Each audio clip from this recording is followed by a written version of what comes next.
ಕಾನ್ಸ್ಟಿಟ್ಯೂಷನ್ನಲ್ಲಿ 3-4 article ಇದೆ. Article 14, 15, 16. So equality before law, equal protection law, ಕಾನೂನು ಮುಂದೆ ಎಲ್ಲ ಆ ಥರ ಸಮಾಜ ನಿರ್ಮಾಣ ಆಗಿಲ್ಲ. ರಿಟೆನ್ಷನ್ ಆಫ್ ಸವರ್ಣಿಯರ ಸುಪ್ರೀಮಸಿ, ಬ್ರಾಹ್ಮಣ ಕ್ಷತ್ರಿಯ ವೈಶ್ಯ ಶ್ರೇಷ್ಠತೆಯನ್ನು ಎತ್ತಿ ಕಟ್ಟೋ ಒಂದು ಸಂಘಟನೆ RSS. ಆಗ ಒಂದು ಮನುಷ್ಯ ದುಡ್ಡು ಕೊಟ್ಟು ಕ್ವಶ್ಚನ್ ಪೇಪರ್ ಖರೀದಿ ಮಾಡ್ತೀವಿ. ಮಾರಾಟ ಮಾಡೋವನು ಕ್ರಿಮಿನಲ್ಲು, ಖರೀದಿ ಮಾಡೋವನು criminal. Doctor, engineer, scientist, architect ಅಂದರೆ ದೇಶ ಕಟ್ಟೋ ಕೆಲಸ ಅದು. ಅದನ್ನು ಮಾರ್ಕೊಳ್ತೀರಾ ನೀವು? ನಾಚಿಕೆ ಅಲ್ಲ, ಇವರ ಕ್ರಿಮಿನಲ್ ಐಸೆ. ಮೋದಿಯವರು ಮನಮೋಹನ್ ಸಿಂಗ್ರನ್ನ ಮೌನಿ ಬಾಬಾ ಅಂತ ಲೇವಡಿ ಮಾಡ್ತಾಯಿದ್ರು. ಆದರೆ ಈ ಮನುಷ್ಯ ಎಂಥವನು ಅಂತಂದರೆ, ಇಷ್ಟೆಲ್ಲ ದೊಡ್ಡ ಮಟ್ಟದ ಹೋರಾಟ ಆಗ್ತಿದ್ರು.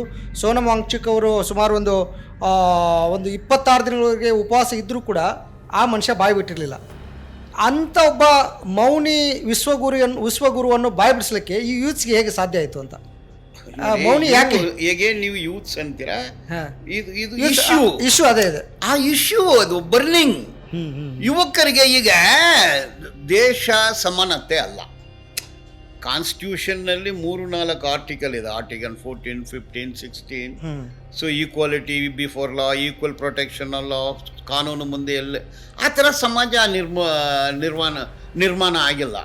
ಈಗ ಊರಂದರೆ ಏನು? ಕೇರಿ ಇದೆ, ಅಗ್ರಹಾರನೂ ಇದೆ, ಬೇರೆ ಬೇರೆ ಏರಿಯಾಗಳು ಇದೆ. ಈಗ ಆಂಧ್ರ ಹೋದರೆ ಇದು ದಲಿತರ ಊರು, ಇದು ಆದಿವಾಸಿಗಳ ಊರು, ಇದು ಮೂಲ ನಿವಾಸಿಗಳ ಊರು, ಇದು ರೆಡ್ಡಿಗಳ ಊರು, ಇದು ಬ್ರಾಹ್ಮಣರ ಊರು, ಅಗ್ರಹಾರ. ಹಂಗಿರುತ್ತೆ ನೋಡಿ. ಅದು ಹಂಗೆ ಸಿಟಿಗೆ ಬಂದಾಗ ಕೇರಿನಲ್ಲಿ ಇರೋರೆಲ್ಲ ಕೊಲಕೇರಿನಲ್ಲಿ ಸೇರ್ಕೊಂಡ್ಬಿಡ್ತಾರೆ, ಅಗ್ರಹಾರದಲ್ಲಿ ಇರೋರೆಲ್ಲ ವಿಲ್ಲಾದಲ್ಲಿ ಸೇರ್ಕೊಂಡ್ಬಿಡ್ತಾರೆ.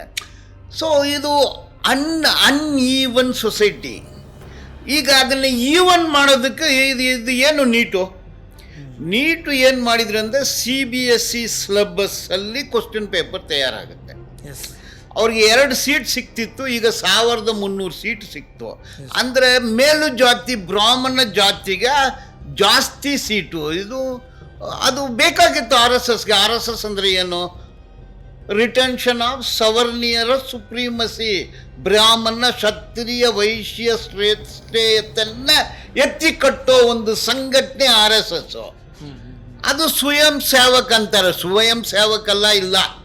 ಇನ್ನೊಮ್ಮೆ ಹೇಳಿ ಸರ್, ಏನದು RSS ಅಂದರೆ? Retention of ಸವರ್ಣಿಯರ ಸುಪ್ರೀಮಸಿ.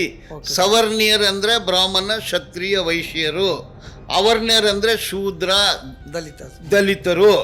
ಹಾಗಂದ್ರೆ ಇದು ಸವರ್ಣಿಯರ ಸುಪ್ರೀಮಸಿ, ಅವರ ಶ್ರೇಷ್ಠತೆ ಅಂದರೆ ಬ್ರಾಹ್ಮಣಿಕಲ್ ಸುಪ್ರೀಮಸಿ. ಅದನ್ನ ಎಲ್ಲಿ ಇಂಟ್ರೊಡ್ಯೂಸ್ ಮಾಡ್ತಾರೆ? ನೀವು ನೀಟ್ ನೋಡಿದಾಗ ನಿನಗೆ ಭಗವದ್ಗೀತೆ ಬರಬೇಕು ಜ್ಞಾಪಕ. ಸತೂರ್ವರ್ಣಯಂ ಮಯಾ ಸೃಷ್ಟಂ, ಜಾತಿಗಳನ್ನು ನಾನೇ ಸೃಷ್ಟಿ ಮಾಡಿದೆ, ಆದರೆ ನಾನು ಅದನ್ನು ಬಿಟ್ಟು ಬರೋಕ್ಕೆ ಸಾಧ್ಯವಿಲ್ಲ. ಅವ್ರಿಗೆ ಕೊಟ್ಟ ಕೆಲಸವನ್ನು, ಆ ಜಾತಿಗೆ ಕೊಟ್ಟ ಕೆಲಸವನ್ನು ಅವರೇ ಮಾಡಬೇಕು. ಇದು ಕಾನ್ಸೆಪ್ಟ್ ಆಫ್ ಭಗವದ್ಗೀತಾ. ಇದೇ ನೀಟಲ್ಲಿ ಈಕ್ವಲ್ ಎಕ್ಸಾಮ್ ಅಂದರೆ ಒಂದು ದಲಿತ ಹುಡುಗ, ಒಂದು ಕೇರಿ ಹುಡುಗ, ಒಂದು ಸ್ಲಮ್ ಹುಡುಗ, ಒಂದು ಆಟೋ ಡ್ರೈವರ್ ಮಗ, ಒಂದು ಕಟ್ಟಡ ಕಟ್ಟೋವನು, ಕಸ ಕುಡಿಸೋವನು, ಸ್ವಚ್ಛಗೊಳಿಸೋವನು, ಸುಂದರಗೊಳಿಸೋವನು, ಇವನು ಹೆಂಗೂ ನೀವು IAS ಆಫೀಸರ್ ಮಗನ ಜೊತೆ ಫೈಟ್ ಮಾಡೋಕ್ಕಾಗತ್ತೆ, ಕಾಂಪೀಟ್ ಮಾಡೋಕ್ಕಾಗತ್ತೆ? ಈಗ 4 ಜನ್ರೇಷನ್, 5 ಜನ್ರೇಷನ್, 10 ಜನ್ರೇಷನ್ ಅಂದ ಒಂದು ಕಮ್ಯುನಿಟಿ ಓದಿ ಬಂದ್ಬಿಟ್ಟಿದ್ದಾರೆ. ಫಸ್ಟ್ ಜನ್ರೇಷನ್ ಒಂದು ಸ್ಲಮ್ಮಲ್ಲಿ ಹುಟ್ಟಿದ್ರೆ ಹೆಂಗೆ ಫೇಸ್ ಮಾಡೋಕ್ಕಾಗತ್ತೆ? ಕ್ವಶನ್ ಬೇಕಾಗತ್ತೆ. ನೀಟಲ್ಲಿ ಕ್ವಶನ್ ತೆಗೆದುಬಿಟ್ರು. ನೀಟ್ ಅನ್ನೋ ಎಕ್ಸಾಮು IAS ಆಫೀಸರ್ ಮಗನು, ಜಡ್ಜ್ ಮಗನು, ಇವನ ಮಗನು, ಅವನ ಮಗನು, ಟ್ಯೂಷನ್ನು, 1 ಟೈಮ್ ಫೇಲ್ಯೂರು, 2 ಸತಿ ಫೇಲ್ಯೂರು, 3ನೇ ಸತಿ ಫೇಲ್ಯೂರು, 4ನೇ ಸತಿ ಸಕ್ಸಸ್. ಇಂಥ ಈಗ ಇದರಲ್ಲಿ ಕ್ವಶನ್ ಪೇಪರ್ ಲೀಕ್ ಅಂದರೆ ಏನು? ಒಂದು ಪೇಪರ್ಗೆ 20 ಲಕ್ಷ 25 ಲಕ್ಷ ಕೊಟ್ಟು ಖರೀದಿ ಮಾಡ್ತಾರೆ. 25 ಲಕ್ಷ ಕೊಟ್ಟು ಖರೀದಿ ಮಾಡಿ ಆ ಥರ ಮನಸ್ಥಿತಿ ಇರೋನು, ಇದು ಅನ್ಯಾಯ ಅಲ್ವಾ? ಎಲ್ಲರೂ ಓದಿ ಬರ್ತಾರೆ, ನಾನು ದುಡ್ಡು ಕೊಟ್ಟು ಪೇಪರ್ ಖರೀದಿ ಮಾಡ್ತೀನಿ. ಅದು ಅವನಿಗೆ ಸಿಕ್ಕಿದ್ರೆ ಅವನಿಗೆ ಎಷ್ಟೊಂದು ದುರಂತ. ಅವನ ಮನುಷ್ಯನ ಅವನು ಮನುಷ್ಯ ಅಂದು ಹೇಳೋಕ್ಕಾಗುತ್ತಾ?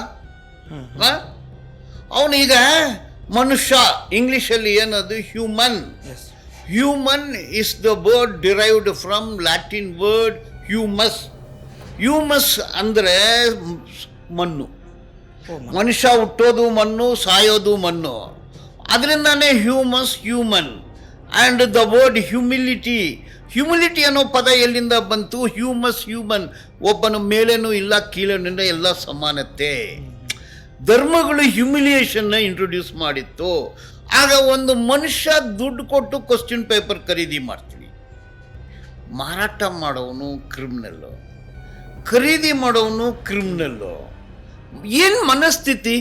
ಅವನು 25 ಲಕ್ಷ ರೂಪಾಯಿ ಕೊಟ್ಟು ಕ್ವಶ್ಚನ್ ಪೇಪರ್ ಖರೀದಿ ಮಾಡಿ ಪಾಸ್ ಮಾಡಿ ಡಾಕ್ಟ್ರ್ ಆದರೆ ಏನಾಗ್ತಾನೆ ಅವನು? ಏನಾಗ್ತಾನೆ? ನಾನು ಮೊನ್ನೆ ಮಣಿಪಾಲ್ ಆಸ್ಪತ್ರೆಗೆ ಹೋದೆ. ಅಲ್ಲೂ ಪ್ರಾಬ್ಲಮ್ಮು. 500 ರೂಪಾಯಿ ಅದಕ್ಕೆ. 4 doctor, highly qualified doctors, super English ಮಾತಾಡ್ತಾರೆ. ಮಣಿಪಾಲ್ ಹಾಸ್ಪಿಟಲ್ ಡಾಕ್ಟ್ರನ್ನ ನಾನು ಹೇಳೋದು. ಬಂದರು, ಇದು ಹೋದೆ, ಎಕ್ಸ್ರೇಗೆ ಮಾಡ್ಕೊಂಬರ್ಬೇಕು ಅಂದರು. ಹೊರಗಡೆ ಒಳಗಡೆ ಎಕ್ಸ್ರೇಗೆ 12,000 ರೂಪಾಯಿ ಖರ್ಚು ಮಾಡಿಸಿದ್ರು. ಬೇಕೇ ಇಲ್ಲ, ಅದು ಬೇಕಾಗಿರೋದು ಇಲ್ಲ. ಓಕೆ, 12,000 ಖರ್ಚಾಯಿತು. ಹೊರಗೆ ಖರ್ಚಿದ್ರು. ಅದು ಯಾಕೆ ಇಷ್ಟು ದೊಡ್ಡ ಹಾಸ್ಪಿಟ್ಲ್? ಇಲ್ಲ, ನೀವು ಅಲ್ಲೇ ಮಾಡಬೇಕಂದ್ರು. ಬಂದೆ. ಆವತ್ತು ನನ್ನನ್ನು ಕೂರಿಸಿದ್ರು. ಒಂದು ಟೆಕ್ನಿಷಿಯನ್ನ ಕರೆದ್ರು. ಇದು ಕ್ರೌನ್ ಸ್ವಲ್ಪ ಲೂಸ್ ಆಗುತ್ತೆ, 2 ಇಂಪ್ಲಾಂಟ್ ಇತ್ತು. ಇದನ್ನು ಸಿಮೆಂಟ್ ಮಾಡಬೇಕು, ಅದು ನನಗೆ ಗೊತ್ತಿದೆ. ಅದಕ್ಕೆ 500 ರೂಪಾಯಿ ಆಗುತ್ತೆ. ಅದು ಆಗೋಕ್ಕೆ ಮೊದಲು how much you are going to charge ಎಂದು ಕೇಳಿದೆ. 13,000 ಅಂದ್ಲು. ಯಂಗ್ ಡಾಕ್ಟರ್, ಅವ್ರ ಸೀನಿಯರ್ ಡಾಕ್ಟ್ರು. ಅಮ್ಮನಿಗೆ ಒಂದು 55 ವಯಸ್ಸರಿಗೆ. What doctor, she is charging 13,000 ಅಂದೆ. No you have to pay ಅಂದರು. ಆಯಿತು, ಏನೋ ಮಾಡ್ತಾರೆ ಅಂದರೆ 5 ನಿಮಿಷದಲ್ಲಿ ಆ ಸಿಮೆಂಟ್ ಪಿಟ್ ಮಾಡಿದರು. ಮತ್ತೆ ಕೇಳಿದೆ, ನಿಮಗೆ ಎಷ್ಟು ಕೊಡಬೇಕಂದು. 13,000. ವೈ? ನನಗೆ ನೀವು ಸ್ಪ್ಲಿಟ್ ಕೊಡಿ. ಡಾಕ್ಟ್ರ್ ಫೀಸ್ ಎಷ್ಟು, ಈಗ ಏನು ಮೆಟೀರಿಯಲ್ ಹಾಕಿದ್ದೀರಾ, ಹೌ ಯು ಚಾರ್ಜ್ 13,000 ನಿರ್ಧಾರ ಮಾಡ್ತೀರಾ? ಕೇಳಿದ್ರೆ ಅವಳು ಹಿಂಗೆ ನೋಡಿದ್ರೆ, ನೋಡಮ್ಮ, ನಾನು ಈ ಆಸ್ಪತ್ರೆ ವರ್ಕರ್ಸ್ ಯೂನಿಯನ್ ಲೀಡ್ರು, ನಾನು ಸುಮ್ಮನೆ ಎಲ್ಲ ಬಿಡಲ್ಲ. ಆಸ್ಪತ್ರೆಗೆ ಒಂದು ಹೆಸರಿದೆ ಅಂದಮೇಲೆ 2,000 ಕೊಡಿ ಅಂತಾರೆ. This is how every multinational hospital behave ಮಾಡ್ತಾರೆ. ಈಗ ಹೌದು, ಕ್ರಿಮಿನಲ್ ಥರ ಬಿಹೇವ್ ಮಾಡ್ತಾರೆ. ಅಲ್ಲಿ ಹೋದರೆ ಸಾಕು ದುಡ್ಡು. ಈ ಥರ ಹಲವಾರು ಹೇಳ್ಬೋದು. 20 ಲಕ್ಷ ಕೊಟ್ಟು ಎಕ್ಸಾಮ್ ಪೇಪರ್ ಖರೀದಿ ಮಾಡಿಕೊಂಡು ಓದಿ ಬರೋನು ಇದನ್ನೇ ಮಾಡ್ತಾರೆ ಅಲ್ವಾ? ಸೊ ದೇಶದ ಪರಿಸ್ಥಿತಿ ಅದು. ಡಾಕ್ಟರು, ಇಂಜಿನಿಯರು, ಸೈಂಟಿಸ್ಟು, ಆರ್ಕಿಟೆಕ್ಟ್ ಅಂದರೆ ದೇಶ ಕಟ್ಟೋ ಕೆಲಸ ಅದು. ಅದನ್ನು ಮಾರ್ಕೊಳ್ತೀರಾ ನೀವು? ನಾಚಿಕೆ ಎಲ್ಲ. ಇವರ ಕ್ರಿಮಿನಲ್ ಐಸೆ. ಇದು ಎಲ್ಲರ ತಲೆಗೆ ಹೋಯ್ತು. ದುಡ್ಡಿರೋನು ಅದು ಖರೀದಿ ಮಾಡ್ಕೊಳ್ಳೋನು ಅಂದ್ರೆ ಎಲ್ಲರ ತಲೆಯಲ್ಲಿ ಹೋಯ್ತು, ಬಿಡಿಸ್ತಾಯಿತ್ತು. It's a bus. Yes sir. ಈಗ ಒಂದು ಹಂತದ ಹೋರಾಟ, ಈ ಹೋರಾಟಕ್ಕೆ ಒಂದು ಹಂತದ ಜಯ ಸಿಕ್ಕಂಗಾಯಿತು. ಧರ್ಮೇಂದ್ರ ಪ್ರಧಾನ್ ರಾಜೀನಾಮೆ ನೀಡಿದರು. ಈ ಮುಂದಿನ ಹೋರಾಟದ ಮುಂದಿನ ಹೆಜ್ಜೆ ಏನು? ಇದು ಹೋರಾಟ ಇಷ್ಟಕ್ಕೆ ನಿಲ್ಬೇಕಾ, ನಿಲ್ಲಬಾರ್ದು, ಅಥವಾ ಮುಂದೆ ನಿಂತರೆ ಆಡಳಿತವರಿಗೆ ಇದು ಗೆಲುವಾಗುತ್ತೆ. ಆಡಳಿತವರಿಗೆ ಗೆಲುವಾಗುತ್ತೆ. ಅಲ್ಲ, ಪೂರ್ತಿ ಅದು ನಿಜವಾದ ಗೆಲುವು ಸಿಕ್ಕಂಗಾಯ್ತಾ ನಮ್ಗೆ? ಇಲ್ಲ. ಇದು ಸುಮ್ಮನೆ ಒಂದು ಸ್ಯಾಟಿಸ್ಫ್ಯಾಕ್ಷನ್. ಧರ್ಮೇಂದ್ರ ಪ್ರಧಾನ್ ಹೋದ್ರೆ ಇನ್ನೊಂದು ಪ್ರಧಾನ್ ಬರ್ತಾನೆ ಅಲ್ಲಿ ಅಲ್ವಾ? ಅದೇ ಪಕ್ಷದವರು ಇನ್ನೊಬ್ಬನು ಬರ್ತಾನೆ. ಈಗ TMCನಲ್ಲಿ ಇರೋರ್ನೆಲ್ಲ ಖರೀದಿ ಮಾಡಿಬಿಟ್ಟಿದ್ದಾರೆ.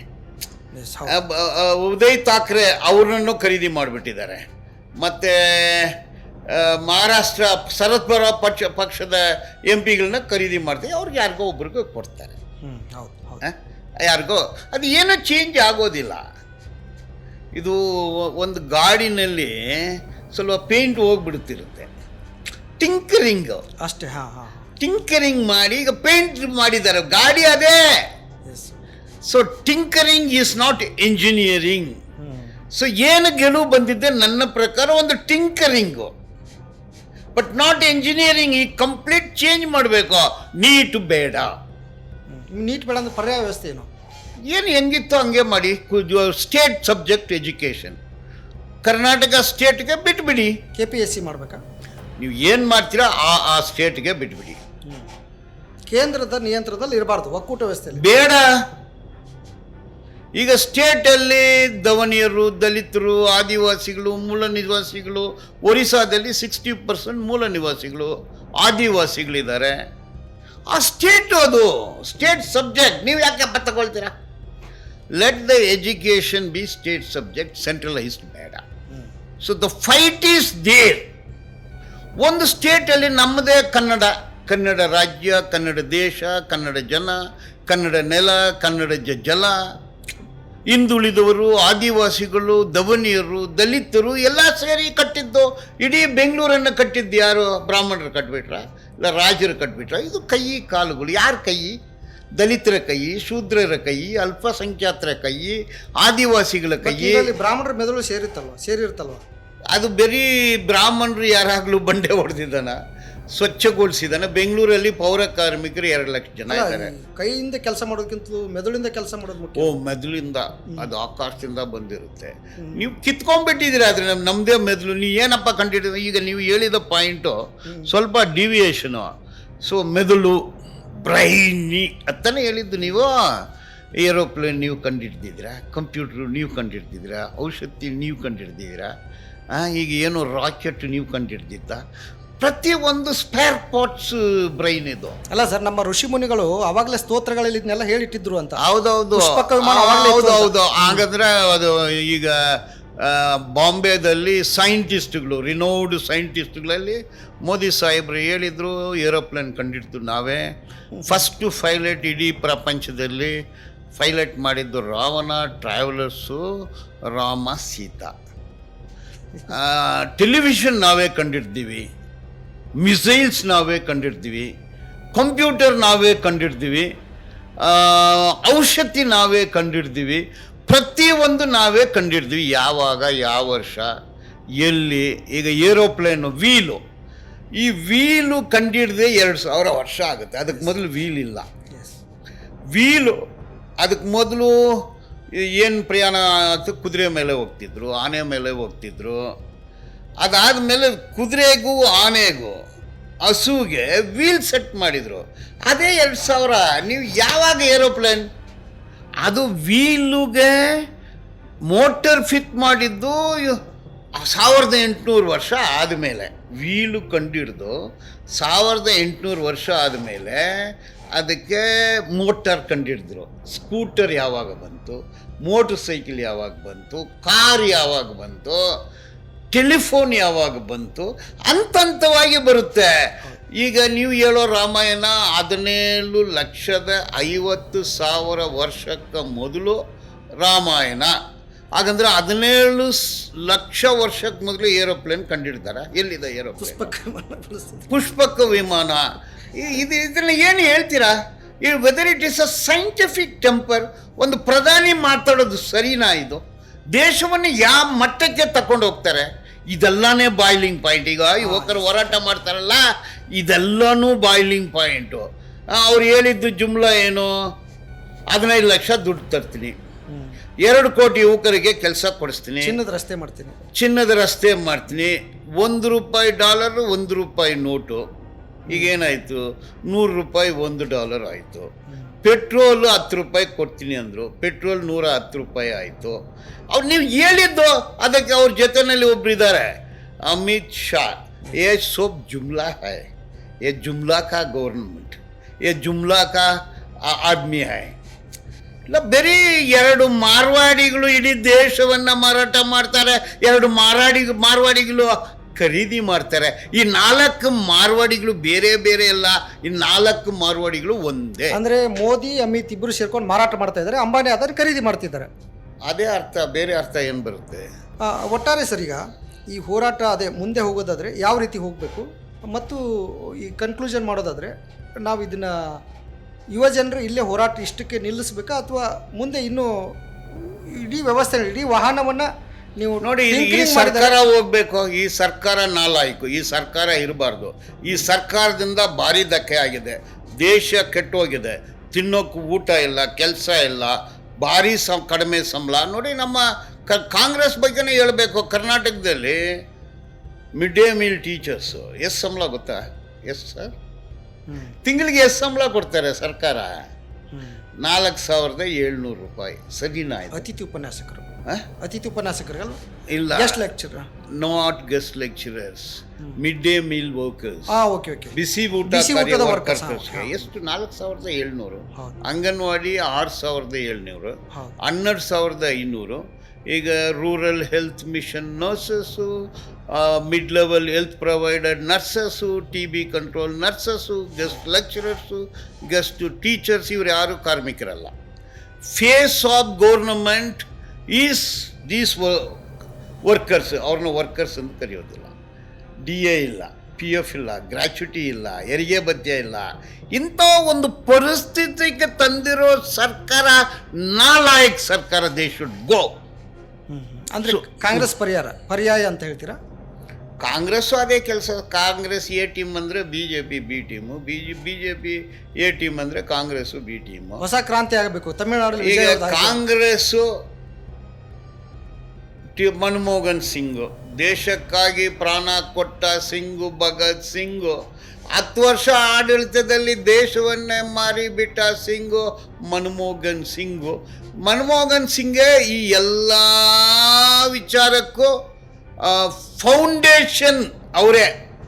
ಈ ಗ್ಲೋಬಲೈಸೇಷನ್, ಡಿಜಿಟಲೈಸೇಷನ್, ಪ್ರೈವೇಟೈಸೇಷನು ಎಲ್ಲನೂ ಅವರೇ ತಂದಿದ್ದು.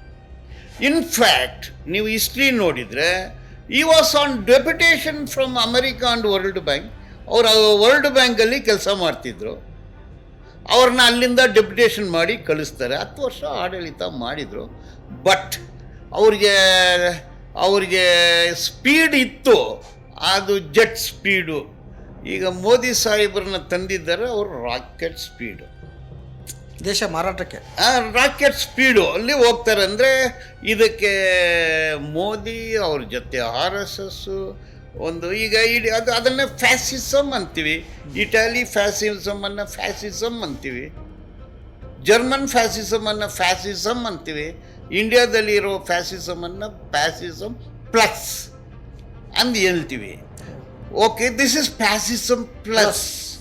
ಅಂದರೆ ನೀವು 1933ರಿಂದ 45ವರೆಗೆ ಹಿಟ್ಲರು ಏನೆಲ್ಲ ಮಾಡಿದ್ರು ಅದನ್ನೇ ಹಂತವಾಗಿ ಬೇರೆ ಬೇರೆ ಹೆಸರಿನಲ್ಲಿ ಕಾಫಿ ಮಾಡಿ ಮಾಡ್ತಾ ಇದ್ದಾರೆ.